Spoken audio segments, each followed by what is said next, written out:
The apartment was too cheap. That was the first thing Daniel noticed. Not cheap in a good way, not the kind of deal people brag about to their friends. This was the kind of cheap that made your stomach tighten the moment you heard the price. The landlord had said it casually, as if it meant nothing. No long explanations. No paperwork delays. No background checks. Just a single sentence spoken with a flat smile, "You can move in tonight if you want." Daniel should have walked away right then. But desperation has a way of silencing instinct. The building stood at the edge of the city, where streetlights flickered instead of glowing and the air smelled faintly of damp concrete. The walls were tall, gray, and tired, like they had been watching people come and go for decades and had grown bored of it. The hallway echoed with every step Daniel took, even though he was the only one there. No voices. No television sounds. No doors opening or closing. Just his footsteps and the dull hum of electricity somewhere inside the walls. Apartment 217. The numbers were scratched into the metal door, uneven and faded. Daniel didn't know why, but the moment his eyes landed on them, a chill crept up his spine. He shook it off, telling himself it was just nerves. He had slept in worse places before. Motels with broken locks. Rooms that smelled like mold and regret. This was just another stop. The door opened with a soft creak, like it was exhaling. Inside, the room was ordinary. Too ordinary. White walls. A single window facing another building only a few feet away. A ceiling fan that moved slightly even though it wasn't turned on. The furniture looked old but clean, like it had been carefully preserved rather than used. There was a bed, a wooden chair, a small table, and clocks. Daniel didn't notice them at first. Not consciously.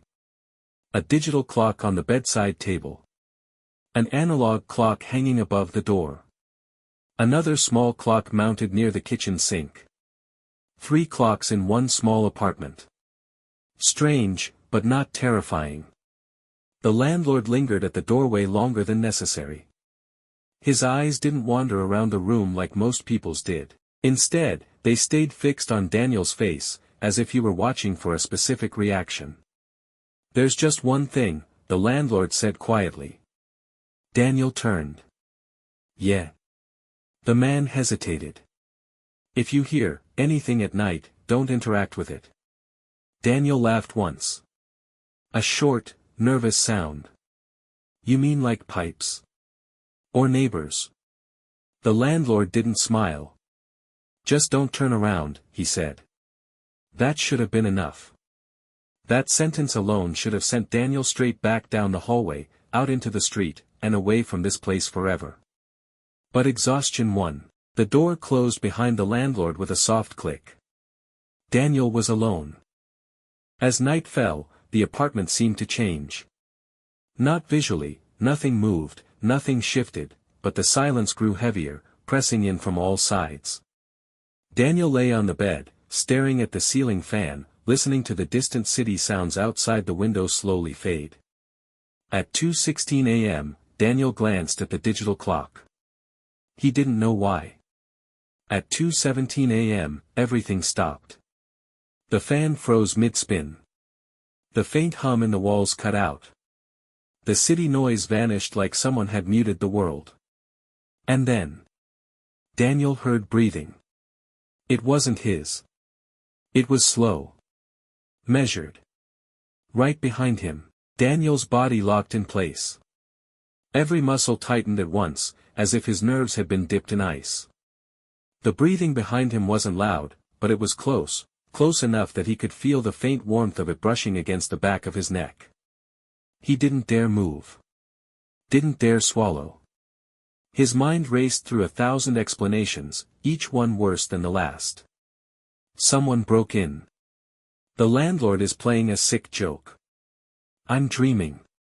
The clocks. Daniel's eyes flicked toward the digital clock on the bedside table. The numbers glowed softly in the dark, 2:17 a.m. Unchanging. He waited for the seconds to tick forward. They didn't. The analog clock above the door was frozen too, its second hand locked between two marks. Even the faint blinking light on the smoke detector was stuck, suspended mid-flash like a photograph. Time wasn't moving. The breathing continued. Inhale. Exhale. Slow. Patient. As if whatever was behind him had all the time in the world. Daniel remembered the landlord's words. Don't turn around. The urge to look was overwhelming. His mind screamed that he needed to see it, to identify the threat, to confirm whether it was real, but something deeper, something older, told him that turning around would be a mistake he couldn't undo. Minutes passed.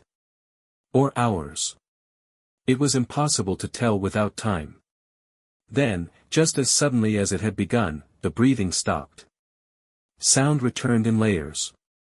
The hum in the walls crept back. The ceiling fan resumed its slow rotation. Somewhere outside, a car horn blared. The digital clock blinked once and jumped to 2:18 a.m. Daniel gasped, sucking in air like he'd been underwater. He sat up in bed and spun around. The room was empty. No open doors. No shadows in the corners. No sign that anyone, or anything, had been there. His heart pounded violently in his chest as he stumbled to his feet and turned on every light in the apartment. Nothing. He didn't sleep again that night. The next morning, Daniel tried to rationalize what had happened. Sleep paralysis, maybe. Stress hallucinations. A trick of the mind fueled by exhaustion and an unfamiliar environment. But the clocks bothered him. He checked all three carefully. They were working perfectly. That night, Daniel stayed awake on purpose. He sat on the bed with his phone in his hand, eyes glued to the digital clock. Midnight passed. 1 o'clock. 2. At 2:16 a.m., the air changed. It grew colder. Not gradually, but instantly, like someone had opened a door to winter. Daniel's breath fogged faintly in front of him. His phone screen dimmed, then froze. 2:17 a.m. The silence slammed down again. And the breathing returned. This time, it was closer. So close that Daniel felt the mattress dip slightly behind him, as if weight had settled there. His skin crawled as the breathing grew heavier, almost strained now, like someone trying to stay calm. Then. A whisper. Don't scream. The voice wasn't threatening. It was tired. Daniel's mind shattered into panic. The words echoed inside his skull, soft but unmistakably real.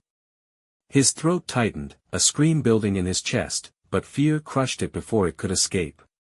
His fingers dug into the bedsheet, knuckles white, as he stared straight ahead at the wall.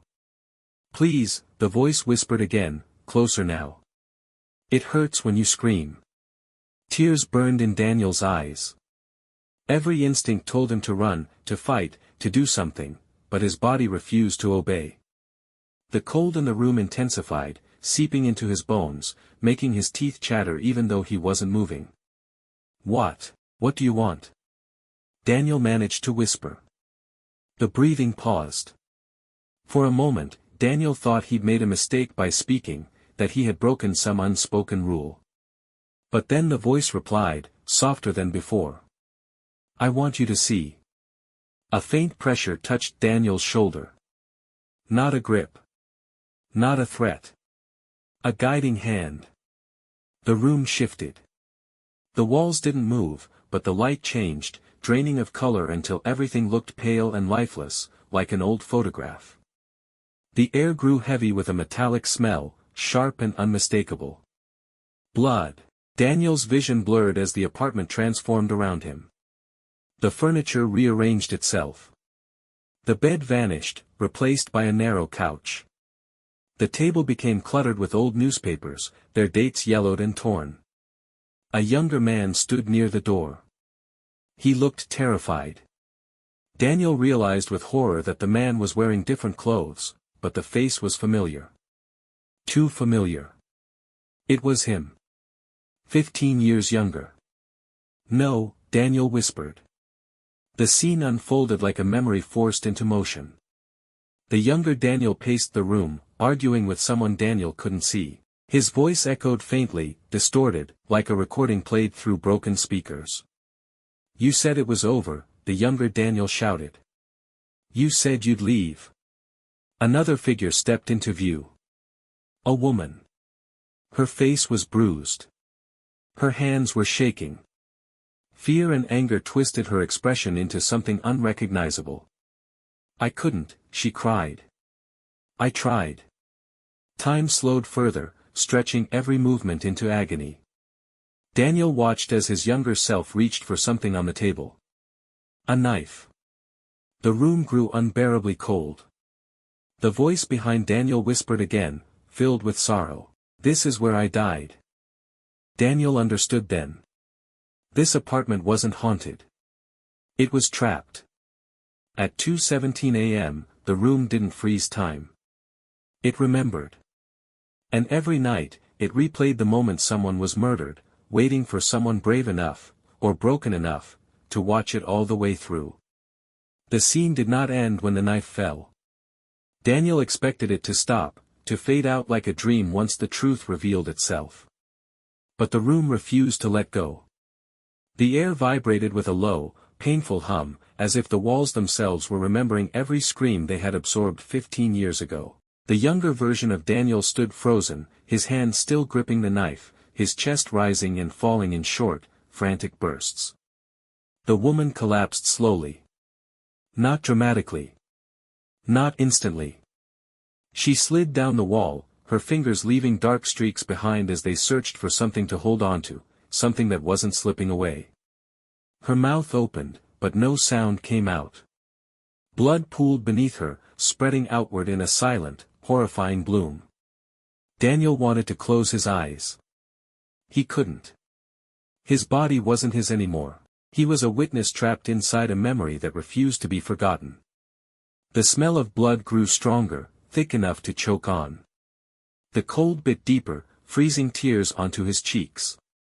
This isn't real, Daniel whispered, even as the truth burned inside him. This already happened. The voice behind him answered, heavy with grief. That's why it never ends. The younger Daniel dropped the knife. It clattered against the floor, the sound echoing far longer than it should have. He backed away from the woman, shaking his head violently, repeating the same words over and over again. I didn't mean to. I didn't mean to. I didn't mean to. But the room didn't care about intentions. It cared about moments. Moments like this one, when life slipped out of a body and into the walls, soaking into the floor, embedding itself into time itself. The memory began to rewind, pulling itself backward like a broken tape. Blood crawled back toward the wound. The woman's body lifted unnaturally, returning to a standing position. The knife slid across the floor and leapt back into the younger Daniel's hand. The argument restarted. Word for word. Tone for tone. Daniel screamed. The sound tore out of him, raw and desperate, but it never reached the air. The room swallowed it whole. The clocks remained frozen at 2:17 a.m., glowing faintly like unblinking eyes. You see now, the voice said softly. Why I need you here. Daniel shook his head violently. I left, he cried. I ran. I paid for it every day after. I tried to forget. The pressure on his shoulder tightened, not painful, but firm. You forgot, the voice corrected. But the room didn't. The scene collapsed around him, snapping back into the present version of the apartment. The furniture returned to its place. The blood vanished. The cold eased slightly, though it never fully left. Daniel fell to his knees, gasping. The breathing behind him was gone. But he knew, it wasn't finished with him. Daniel didn't leave the apartment the next morning. Not because he didn't want to, but because the door wouldn't open. He tried everything. The handle turned, the lock clicked, but the door stayed sealed, as if it had fused with the frame overnight. His phone had no signal. The windows refused to budge. Even the emergency fire escape outside the kitchen window led nowhere, ending abruptly in solid brick.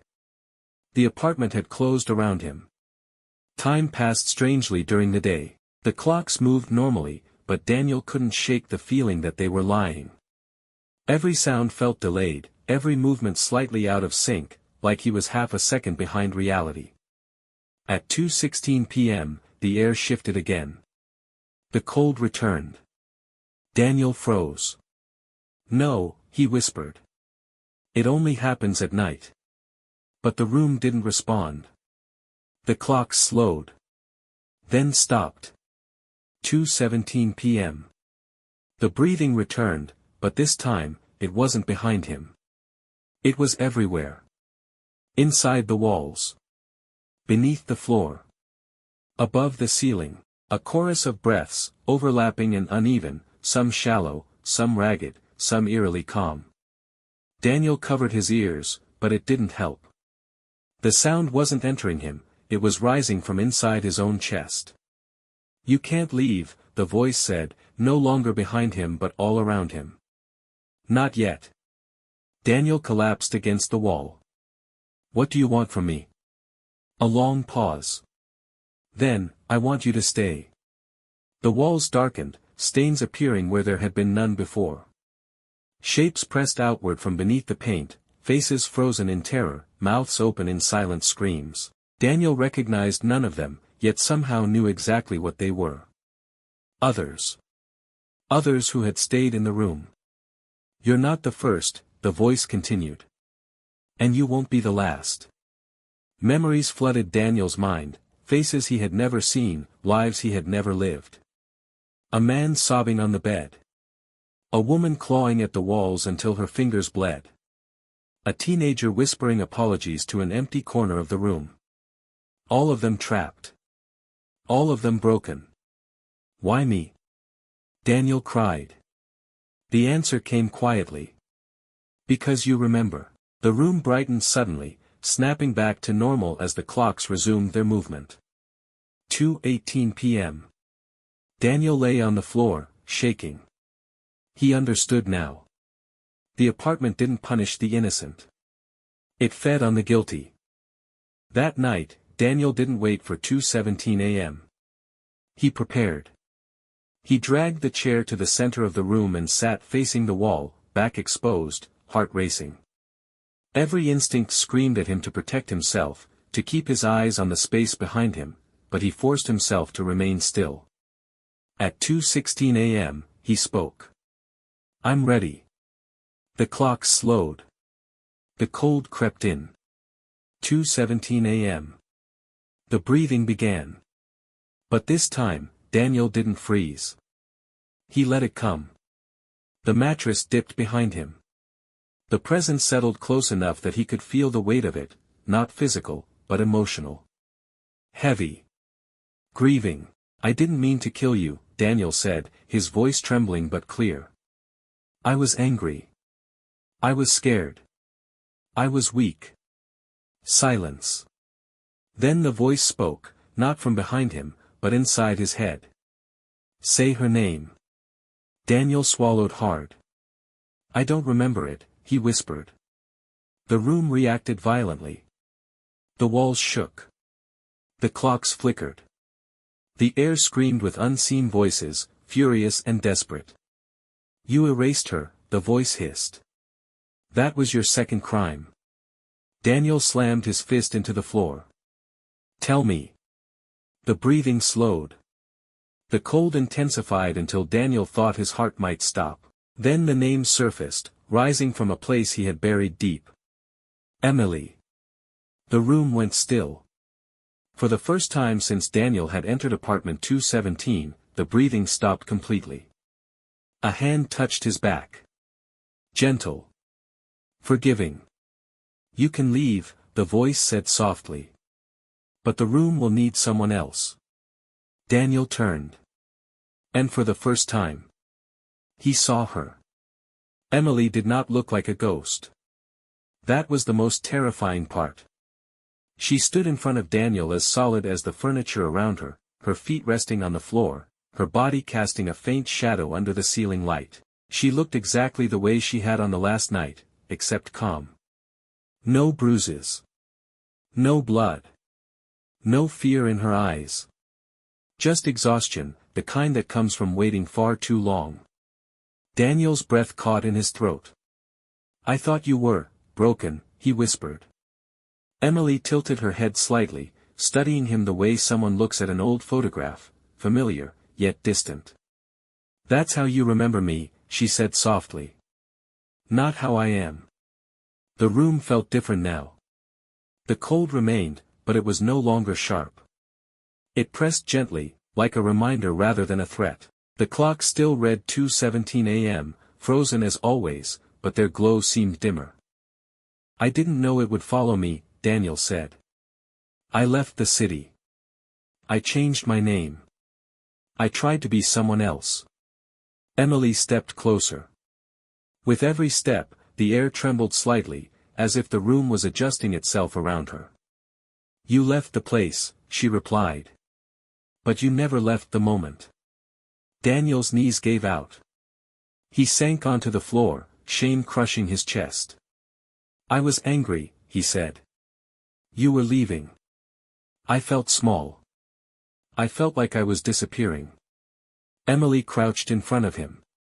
Her eyes searched his face, not with anger, but with something far worse. Disappointment. "You didn't disappear," she said. "You stayed alive." "I didn't." The walls flickered. Images burst across them like projected memories. Police lights flashing outside the building. Neighbors whispering. The younger Daniel sitting alone during questioning, his face blank, his voice calm. The knife described as an accident. The case closed quietly. Forgotten. "I paid," Daniel whispered. Emily shook her head.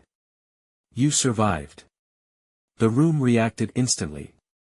The air thickened. The breathing returned, but now it was different. Slower. Deeper. Like something massive inhaling through the walls. "You think the room wants revenge," Emily said, standing. "It doesn't." "What does it want?" Daniel asked. Emily looked around apartment 217, her expression hollow. "It wants balance." The clocks ticked once.